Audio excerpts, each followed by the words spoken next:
Hey everyone, how's it going? Welcome to NoDQ&A video right here on NoDQ.com, as well as the YouTube channel, youtube.com/AaronRiftNoDQ. The road to WrestleMania continues. We're less than 2 weeks away. Got your questions from twitter.com/AaronRift using the hashtag RoadToNoDQ1000. Let's get started today with the first one, which comes from Manu Matt. What are your thoughts on WWE not mentioning CM Punk in the Undertaker opponents list? I find that to be really interesting, the fact that WWE would not mention CM Punk's name on their website poll. It really comes off as petty by WWE. I know WWE's upset about the fans chanting CM Punk on Raw, and we saw this past week in Brooklyn, the fans did it again to Triple H. They do it to Stephanie all the time. But to ignore CM Punk on the website poll, literally he was the only name not mentioned of potential Undertaker opponents, that just draws more attention to CM Punk.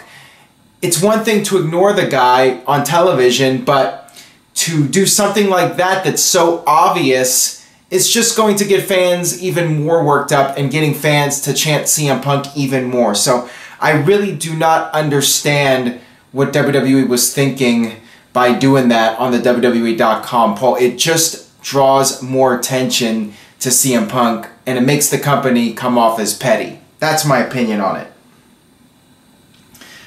This one comes from Andy. What are your thoughts on the Usos winning the SmackDown tag titles 2 weeks before WrestleMania? A few people have asked me about this, the Usos winning the tag team titles on SmackDown instead of the Usos versus American Alpha at WrestleMania. It looks like WWE is going to do some sort of match with the Usos at WrestleMania. On Talking Smack, the Usos said they would fight any team from SmackDown or Raw for that matter, and they actually mentioned the Bullet Club. I think they were talking about Anderson and Gallows, but that was funny. Who knows? Could the Hardy Boys show up at WrestleMania? Time will tell. We'll see if there was a good reason for the Usos beating American Alpha on SmackDown. Maybe they'll do a rematch. I definitely feel it was the right decision for the Usos to beat American Alpha. As much as I like Alpha and as hot as they were in NXT, they have cooled off considerably on SmackDown, and quite frankly, I think that their tag team title run was more or less a flop. The Usos seem to be having some momentum as of late. Them going out there and cutting promos and just being themselves. They seem to be getting over with the fans. The fans were actually chanting for the Usos during the match even though they're the heels. It's weird because on Talking Smack, the Usos have been acting like baby faces, and I think that people are starting to like them even though they're supposed to be heels. The whole thing is really interesting, but if the Hardys are coming in at some point and that's a plan, and the rumor out there is that the Hardys have been offered WWE contracts, then it makes sense for the Usos as a heel tag team to be the champions to potentially face the Hardy Boys at WrestleMania or sometime down the line. So we'll see what happens. It's very interesting to see what happens next with the Usos and if they'll face the Hardys or if they'll face American Alpha in a rematch. Time will tell.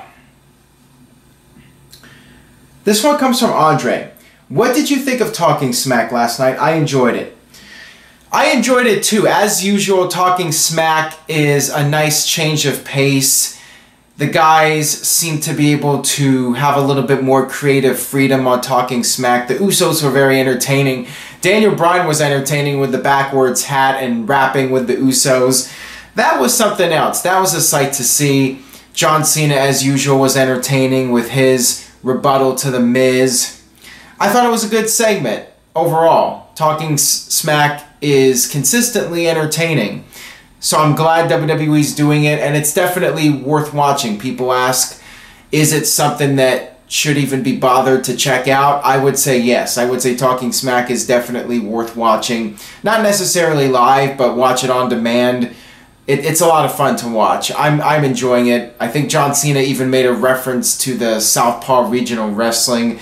So they do a lot of insider references for the more hardcore fans, and that's what Talking Smack is geared towards. It's geared towards the more hardcore fans, and there's a lot of insider references and, you know, a lot of blurring of the lines between reality and fiction. So it's fun. It's fun to watch, definitely. Got this one here from The Cruise. At first I wasn't on board with AJ Styles versus Shane, but after SmackDown I'm interested. How do you feel about the match? I've talked about this in previous videos. I think when it's all said and done, it will be an entertaining match, although I will say, after watching Shane McMahon's punches towards AJ Styles, I'm not so sure. I mean, I think I would avoid Shane McMahon doing the goofy punches, but beyond that, I think that AJ and Shane will have a lot of cool moments, and you have to think that they're going to do something big at WrestleMania, some sort of big spot. You know, Shane is known for taking these crazy chances. Last year's Hell in a Cell, perfect example. On SmackDown, we saw Shane do his trademark elbow off the top rope through the table onto AJ. One would think that WWE is going to one-up that, and we're going to see some sort of big stunt at WrestleMania. Maybe Shane McMahon jumping off the stage, or Shane McMahon going through something. You think that they're going to do something. That's what you would think, at least, with all the build-up so far, with Shane going through the limo glass on SmackDown the other week, and then doing the big spot on SmackDown, jumping off the top rope. You would think they're going to do something big. And I'm expecting AJ and Shane to be a really entertaining match when it's all said and done. Just no punches. I think Shane should avoid doing those punches as much as possible. But that's just my opinion. Might Kane play a role in Undertaker versus Reigns at WrestleMania 33? I was actually thinking about this the other day. I was thinking about this scenario where there's a ref bump and you have Kane coming out and trying to help his brother win the match. Roman Reigns, of course, takes out Kane with the Superman punch and the spear. And Undertaker can capitalize and maybe get a near fall on Reigns. I could see something like that happening. That would be a way to utilize Kane on the big show without him being in a match or being thrown in the Andre the Giant Battle Royal. And also, I could see it from WWE's perspective as a way to try and garner some sympathy for Roman Reigns. We know how WWE likes to try and book Roman Reigns like an underdog and a guy who has to overcome the odds. So what better way to do it, at least from how WWE is looking at it, than to have Kane show up and try to give Undertaker the assist, and WWE will hope that the fans will be sympathetic towards Reigns, which of course that will not work. We all know that will not work, but I could see WWE definitely trying something like that. So Kane appearing on Undertaker's behalf would not shock me. I would definitely not rule it out. This one comes from Patrick. Do you think Braun ends up in a three-way with Undertaker and Roman Reigns, or another direction such as a possible match with Finn Balor? No, I do not see Braun Strowman being added to the match as a three-way. Roman Reigns versus Undertaker is a very strong one-on-one match, and I do not see Braun Strowman being added. The only way I could even see that as a remote possibility is if Undertaker got hurt before WrestleMania and WWE panicked and had to do something to protect The Undertaker so he doesn't have to work a lengthy one-on-one match. That's really the only way I could see that happening. And as far as Finn Balor goes, possibly being added to the match, I do not see that happening. I'm thinking that Balor is not going to be in a match at WrestleMania. I think if he does appear, it'll be after the Andre the Giant Battle Royal, like I said in the last video, or one of the last videos. Maybe Braun Strowman wins the Battle Royal and Balor comes out and confronts Braun Strowman. I could see that happening. But with WrestleMania less than 2 weeks away, with very little build left, it seems pretty random to just throw in Finn Balor against Braun Strowman. You would think if that match was going to happen, or Balor was going to face anybody at WrestleMania, Balor would have been back already. He would have been back a couple weeks ago, but it did not happen. So I'm thinking they hold off on Balor until WrestleMania, or after WrestleMania, the night after he makes his big return. This one comes from Garrett Mills. Who's the best person to induct The Undertaker? I can only think of Kane or Lesnar because he ended the streak. Have you heard Brock Lesnar talk? Just saying. Brock is not really the best candidate to be doing a Hall of Fame induction speech. Now, with that being said, I guess it would not be the worst idea in the world, but I think that Kane would be far more suitable because of The Undertaker and Kane's history. I think Kane is very well spoken. He would do a really good speech for The Undertaker. I'd love to see Vince do it because Vince only appears every now and then to do induction speeches. He's only done one or two to my knowledge. I know he did Austin. He might have done someone else that I'm not remembering off the top of my head. I think Vince would be very suitable for The Undertaker. I think Jim Ross would be a great choice to do The Undertaker's speech. There are a few guys, but it's got to be somebody really big and somebody who can really run down The Undertaker's career and do it justice. I think Vince, Jim Ross, or Kane would be your top three choices. Got this one here from James V. With the emphasis of all SmackDown women who are available to compete, do you think SmackDown will sign Asuka at the last minute? Real quick, going back to that last question, I'm also thinking about Shawn Michaels as a possibility or Triple H. Add those guys to the list as well. Now, regarding Asuka being at WrestleMania, that I'm not so sure about. I mean, I think as far as the women go in NXT, she'll be the next one called up, but at the same time, she's really carrying the NXT brand right now on the women's side. And until there's a suitable replacement, I mean, is Ember Moon really going to carry the female side of the NXT brand? Is she really a big enough star at this point? I'm not so sure. It's really hard to say right now. I think that it's not out of the realm of possibility for Asuka to be at WrestleMania, but I think if she is going to be there, she should win the match. I think if you're going to debut her in the near future, maybe it's better to hold off until after WrestleMania and have her call out whoever is the champion in a one-on-one situation and set up a one-on-one feud, rather than just have her appear in a random battle royal that's probably going to be on the pre-show. And I shouldn't call it a battle royal, just, you know, a match with 7 or 8 women involved. I'm not sure if debuting her on the pre-show like that is the best way to go. It's really hard to say the best time to debut her, but I think right after WrestleMania would be ideal if you have other women to carry the NXT brand moving forward. And she's being advertised for the UK tour in June, which doesn't necessarily mean that WWE is going to hold off on debuting her on the main roster, but would not surprise me either way what happens with her. It's really, it could go either way. This one comes from AXH. What do you think about the possibility of WWE making a feud between Noelle, Foley, and Stephanie and having a match at SummerSlam? I would like the idea if I felt Noelle Foley could work a match, and at this point we really don't know what she's capable of. I mean, based on Holy Foley, she's got a lot of work to do and she's far from being ready, and I think if she was ready, WWE would have signed her to a developmental deal and she would be in NXT. She's not at this point, and that makes me think she's not ready, and she might not be ready. I don't think she'll be ready in time for SummerSlam, that's for sure, maybe a year or two down the line, but by then there won't really be a point. You would think if she was going to come in and do a match with Stephanie, it would happen very soon while there's a lot of heat from this Mick Foley storyline with Triple H and Stephanie McMahon. You know, you strike the iron when it's hot. You don't wait a year or two down the line to do a match. So I really think it's unlikely right now, unless Noelle Foley has some amazing abilities that we don't know about, that WWE has been hiding. And I don't think that's the case.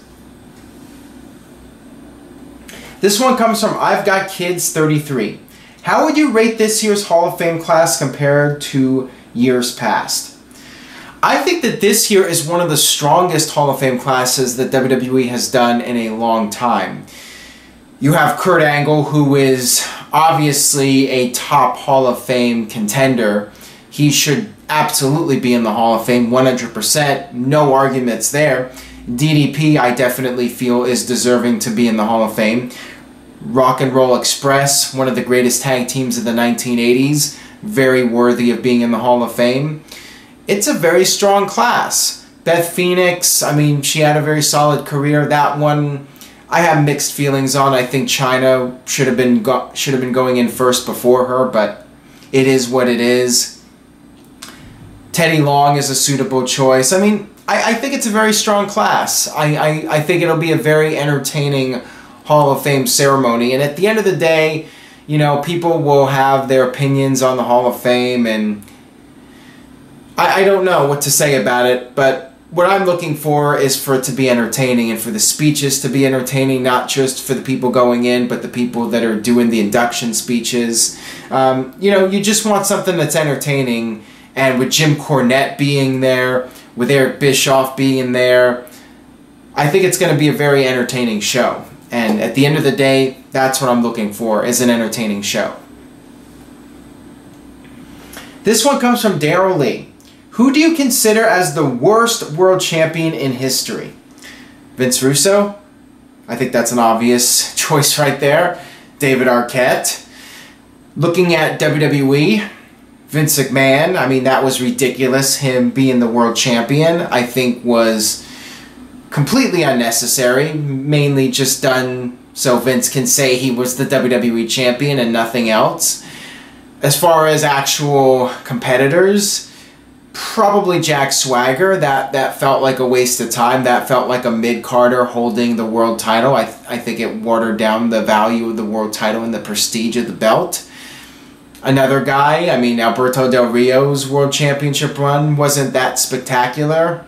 There were a bunch of them around 2010, 2011 that really did not do a whole lot and did not make much sense. You know, that Dolph Ziggler title run, both of them really, but especially that first one that people forget about when Vicky made him the champion or whatever, and then he was quickly stripped of the belt or whatever. The whole thing was just so stupid. He was officially recognized as world champion, but to me that hurt the title. That hurt the prestige of the title. And there were quite a few reigns during that period that did nothing to help the value of the World Heavyweight title. This one comes from Josh. How good was the Randy Orton versus Mick Foley IC title match at Backlash 2004, and overall thoughts on the pay-per-view? That was a great match, and if you go back and watch some of my thoughts on the greatest WWE pay-per-views and the greatest matches in WWE history, that match really put Randy Orton's career on the map. There are some matches in WWE history that really define a person's career, and really you can look at those matches as the beginning of a great career. And to me, that was what really got Randy Orton's career going and what put him on the map. The fact that him and Mick Foley could have this awesome hardcore match, and that moment where Orton goes through the thumbtacks, I mean, that was a star-making performance by Randy Orton, and Mick Foley, you know, made Randy Orton look like $1 million, and Orton held his own in his performance against Mick Foley. And sure enough, 6 months later, Randy Orton became the youngest world champion, and I think that match really put him in the good graces of WWE management. They knew that this guy was the real deal. You know, there are some career-defining moments over the years that I can think of. You know, Bret Hart beating Roddy Piper at WrestleMania, and then, of course, SummerSlam, Bret Hart and Davey Boy Smith. There were several matches that Bret Hart really defined his career. And, you know, Mr. Perfect and Bret Hart at SummerSlam. Bret had several. The Hardy Boys versus Edge and Christian, that ladder match at No Mercy in 1999. Triple H versus The Rock, SummerSlam 98. There were a lot of matches where you look at that match, and when you were watching it, you're thinking to yourself, these guys are going to be major superstars. There are several matches. You know, Steve Austin, Bret Hart, WrestleMania 13, of course. There have been a lot of them. Overall, Backlash 2004 was a great show. I mean, it was in Canada, so, you know, they really took advantage of that. WWE did with the triple threat rematch from WrestleMania. You know, I like the fact that they played up on Montreal. And recreated the screw job with Shawn Michaels putting the sharpshooter on Chris Benoit and having Earl Hebner come out. Great stuff. That was a very fun pay-per-view to watch. That'll do it for this edition of NoDQ&A video. Thanks as always for watching. Stay tuned to NoDQ.com for the very latest regarding WrestleMania and the other happenings in the world of wrestling, and I will see you guys next time.